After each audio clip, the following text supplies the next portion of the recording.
یہ تبلیغ والوں کی جماعت آ رہی ہے.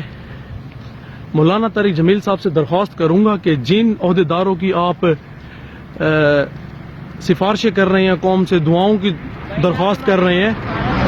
جانا بہاول نگر، وہ کہتے ہیں آپ پیدل جائیں یار، کچھ کروائیں یار. ہم نے بہاول نگر جانا ہے، پیدل کیسے جا سکتے ہیں ہم؟ کہاں سے آ رہے ہیں آپ لوگ؟ ہم وانا سے آ رہے ہیں، تو بہاول نگر جانا ہے ہم نے. یہ دیکھیں جی، جماعت میں بزرگ بھی ہیں، سفید ریش ہیں. اللہ تعالیٰ نے دین اسلام کو دنیا میں پھیلانے کے لیے 1,24,000 پیغمبر بھیجے. آخری نبی حضرت محمد صلی اللہ علیہ وآلہ وسلم تھے، اور اس کے بعد خلفائے راشدین، اور اس کے بعد صحابی، تبع تابعین اور دیگر علماء کرام دین اسلام کی روشنی کو پوری دنیا میں پھیلاتے رہے. دوستو، آپ نے کبھی سوچا ہے کہ اس دور میں جہاں افراتفری کا عالم ہے، ایسے میں تبلیغ اسلام کے لیے کام کون کر رہا ہے؟ جی ہاں دوستو، ان تمام افراد کو ہم عام طور پر تبلیغی جماعت کے نام سے جانتے ہیں. آئیے آپ کو بتاتے ہیں کہ یہ کتنی قربانیاں دیتے ہیں، اور اس وقت جب پوری دنیا کو ایک بڑے مرض نے اپنی لپیٹ میں لے رکھا ہے، مگر پاکستان میں ایک طبقہ ایسا ہے جو کہ تبلیغی جماعت پر یہ الزام دھر رہا ہے کہ اس مرض کو پھیلانے کا وہ باعث بن رہے ہیں. کیا ایسا ممکن ہے کہ آپ اپنا کاروبار، نوکری، بیوی بچے، گھر بار سب کچھ چھوڑ کر کم سے کم 4 مہینے کے لیے دور چلے جائیں؟ اس دوران آپ کو نہ کچھ پیسے ملیں گے، نہ کہیں سے کوئی تعریفیں ملیں گی، نہ کوئی بڑا انعام ملے گا. لیکن ایسا کرنے والے سینکڑوں لوگ موجود ہیں. دوستو، تبلیغی جماعت کے لوگ اتنی بڑی بڑی قربانیاں دیتے ہیں. وہ اپنا گھر بار، بیوی بچے، کاروبار، دفتر، نوکری، راتوں کی نیندیں سب کچھ چھوڑ چھاڑ کے اللہ کی راہ پر نکل پڑتے ہیں. مگر افسوس کہ آج ہم ان کو برا بھلا کہہ رہے ہیں. دوستو، یہی نہیں، تبلیغی جماعت پر جانے والے تمام افراد اپنے اخراجات خود اٹھاتے ہیں. دوستو، کیا آپ جانتے ہیں کہ تبلیغی جماعت اس وقت پاکستان ہی نہیں بلکہ بھارت، بنگلہ دیش، آسٹریلیا، بھوٹان، سوڈان، ڈنمارک اور دنیا کے کئی ممالک میں پھیل چکی ہے، اور یہ دین اسلام کی تبلیغ کر رہے ہیں. لیکن کیا آپ جانتے ہیں کہ یہ خود کتنے مشکل حالات سے زندگی گزارتے ہیں؟ آئیے دوستو، آپ کو بتاتے ہیں. سب سے بڑی مشکل انسان کے لیے اپنی اولاد اور اپنے گھر بار کو چھوڑنا ہوتا ہے. دوستو، تبلیغی جماعت کے یہ افراد، ان میں بہت سے افراد شادی شدہ ہوتے ہیں. وہ اپنے بیوی بچوں کو گھر پہ چھوڑ کر، اپنے کاروبار کو چھوڑ کر گھر سے نکل پڑتے ہیں اور اللہ کی راہ میں آگے چل پڑتے ہیں. دوستو، دوسری اہم بات اپنا کاروبار چھوڑنا یا اس سے چند دنوں کے لیے رخصت لینا ہے. تبلیغی جماعت میں کام کرنے والے افراد 4 مہینوں تک گھر سے باہر رہتے ہیں، اور ایسے میں ان کے دفاتر، ان کی نوکریاں، وہاں سے چھٹی لینا یا پھر اپنے کاروبار کو 4 مہینے کے لیے کسی اور کے حوالے کرنا اور اس میں خسارہ برداشت کرنا اتنا آسان نہیں ہے.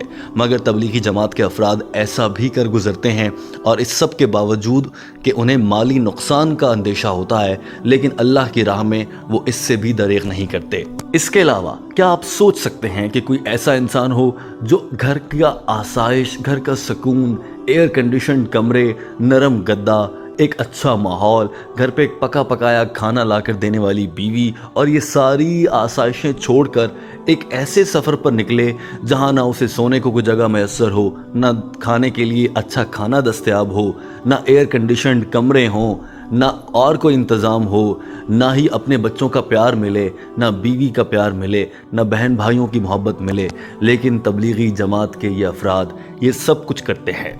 دوستو، اب کچھ بات کر لیتے ہیں ان کے سفر کے حوالے سے. آپ یہ سمجھتے ہوں کہ تبلیغی جماعت کے افراد مختلف شہروں میں گھومتے ہیں. یہی نہیں بلکہ کچھ افراد بڑے بڑے ممالک کی بھی سیر کر لیتے ہیں، جبکہ ایسا نہیں ہے. یہ تمام تر لوگ جس بھی جگہ جاتے ہیں، یہ اپنی جیب سے دیے گئے اخراجات سے جاتے ہیں. یہ دنیا کی سب سے بڑی اور واحد ایسی جماعت ہے جس کی کوئی بیرونی بڑی اور واضح فنڈنگ موجود ہی نہیں ہے. انہیں کوئی فنڈ نہیں کرتا.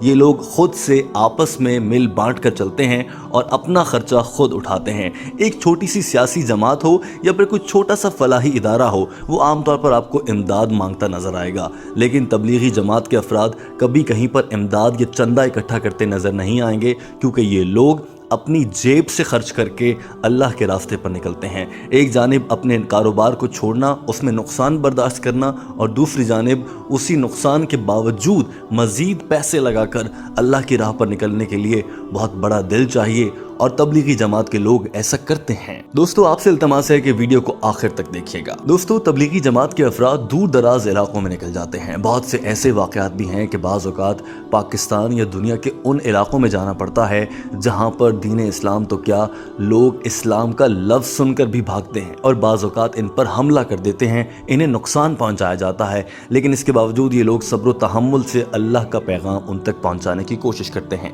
क्या आपके साथ कभी ऐसा नहीं हुआ? घर पर अक्सर तबलीगी जमात के अफराद तबलीग इस्लाम और दीन की दावत देने के लिए घर पर आते हैं और हम बड़े आराम से कह देते हैं कि घर पर कोई नहीं है, चले जाओ। दोस्तों ये लोग इतने तहम्मुल और सब्र से बात करते हैं। यही नहीं, इन्हें पूरे माशरे में बुरा भला कहा जाता है।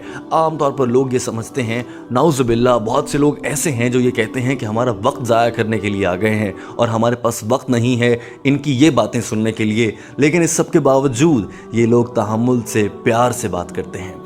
यही नहीं दोस्तों, तबलीगी जमात के अफराद जहाँ तबलीग इस्लाम करते हैं वहाँ कभी किसी फ़िरक़े की बात करते नज़र नहीं आते, ना किसी दूसरे के मज़हब को बुरा कहते हैं, ना किसी फ़िरक़े को बुरा कहते हैं। अब बात कर लेते हैं इनके खाने पीने के हवाले से।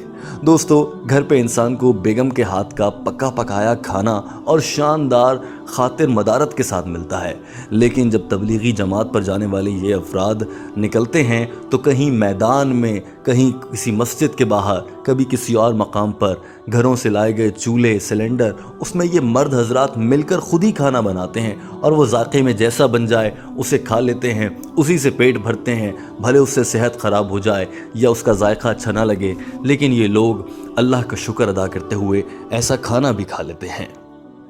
दोस्तों अब आप सोच रहे होंगे कि अल्लाह की राह पर निकलने वाले ये लोग, और आप ये देखिए कि इनके दिल में अल्लाह ने एक इत्मीनान दे रखा है। यही वजह है कि इन्हें कहीं भी नींद आ जाती है, मिलने वाला कैसा भी बदजायका खाना हो, इनकी ज़बान को वो भला ही महसूस होता है और ये लोग अल्लाह की राह में तबलीग के लिए आगे बढ़ते जाते हैं। आपने कभी नोट किया दोस्तों कि इनके लिबास भी एक जैसे होते हैं। आमतौर पर सादा से कपड़े पहनते हैं, खाने पीने के लिए सादा चीज़ें, जेब में एक मसवाक, ना महंगे मोबाइल फ़ोन, ना बड़ी बड़ी गाड़ियाँ, और जब ये तबलीग इस्लाम पर निकलते हैं तो सिर्फ़ एक बात होती है, वो अल्लाह का पैगाम है। और दोस्तों ये अल्लाह का पैगाम ही दुनिया तक पहुँचाते हैं। अब हम आ जाते हैं वीडियो के इस हिस्से में जिसमें हम आपको ये बताएंगे कि आजकल इन लोगों को किस नज़र से देखा जा रहा है। दोस्तों इस वक्त दुनिया के कई ममालिक में आप जानते हैं कि फ़ज़ाई सफ़र मुअत्तल हो चुका है। लोग जहाज़ों के ज़रिए दूसरे ममालिक नहीं जा सकते। ऐसे में तबलीगी जमात के अफराद दुनिया के मुख्तलिफ़ ममालिक में फैले हुए हैं और वो वहाँ फंस कर रह गए हैं। उनके लिए वतन वापस आना मुश्किल हो चुका है, वो अपने प्यारों से दूर हैं। वहाँ उनके पास अब अखराजात भी ख़त्म हो चुके हैं और वो बेयारो मददगार हैं। एक जानिब तो ये सूरत हाल है। दूसरी जानिब दोस्तों आप जानते हैं कि पाकिस्तान के 3-4 बड़े शहर ऐसे हैं जहां से ये रिपोर्ट हुआ है कि ये अफराद वबाई मरज़ इनसे तशख़ीस हो गई है और अब ये अफराद वबाई मरज़ फैला रहे हैं। इस सब को देखते हुए पाकिस्तान में बहुत से लोग इन लोगों को बुरा जान रहे हैं। दोस्तों हैदराबाद, रायविंड और दीगर कई मकामात से ऐसी ख़बरें सामने आई हैं। इस वक्त 2200 तबलीगी जमात के कारकुन रायविंड सिटी में महसूर हैं, बेयारो मददगार हैं और वो मुल्क के मुख्तलिफ़ इलाक़ों से वहाँ आए हैं। यही नहीं बल्कि इस वक्त पूरा पाकिस्तान बंद पड़ा है। यही वजह है कि ये लोग मुल्क के मुख्तलिफ़ इलाक़ों में मौजूद हैं और वहाँ से अपने घरों को नहीं जा सकते। दोस्तों इस वक्त पाकिस्तान में इन तबलीगी जमात के अरकान और अफराद को लोग ये कह रहे हैं, इन पर लान तान की जा रही है, इनके लिए मुनासिब अल्फाज नहीं इस्तेमाल किए जा रहे, नाज़ेबा जुमले कहे जा रहे हैं, जबकि ये वो लोग हैं जो अल्लाह की राह पर निकले थे।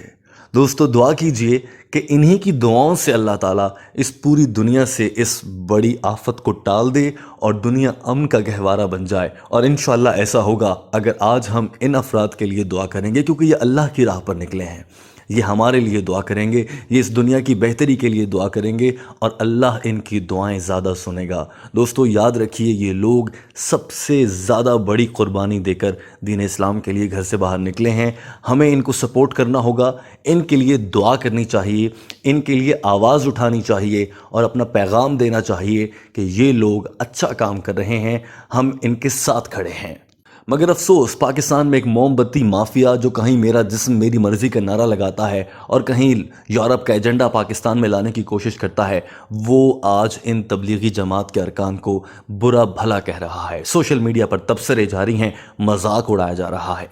दोस्तों, अल्लाह से माफ़ी मांगनी चाहिए कि अल्लाह हमें ऐसे लोगों से दूर रखे। अब हम आ जाते हैं वीडियो के इस हिस्से में जिसमें हम आपको बताएंगे कि हम आपसे क्या सवाल करने जा रहे हैं। सवाल आपसे ये है दोस्तों, क्या जो कुछ चल रहा है तबलीगी जमात के अरकान के लिए जैसे अल्फाज इस्तेमाल हो रहे हैं, इनकी कुर्बानियों को देखते हुए आप क्या समझते हैं, ये कितना गैर मुनासिब है? इस पर आपकी क्या राय है?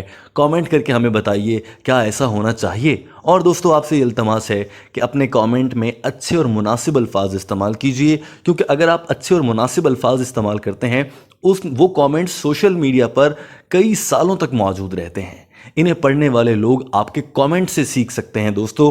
लिहाजा अच्छा कमेंट कीजिए ताकि आपके किए गए कमेंट को बहुत से लोग पढ़ सकें और पढ़कर उससे कुछ सीख सकें, ताकि आपको भी अजर मिले और आपकी बताई गई बात सदका जारिया बन जाए। और दोस्तों, आपसे ये इल्तमास है आखिर में कि इस वीडियो को अपने तमाम जानने वाले अफराद तक पहुँचाइए ताकि सब लोग तबलीग इस्लाम की हिमायत के लिए खड़े हो जाएं, सब लोग इस दुनिया को मुश्किल से निकालने के लिए साथ दें, ना कि इस वक्त जबकि एक मुश्किल वक्त आन पहुंचा है एक दूसरे को इल्ज़ाम देते रहें और अल्लाह के रास्ते पर निकलने वालों को बुरा भला ना कहें।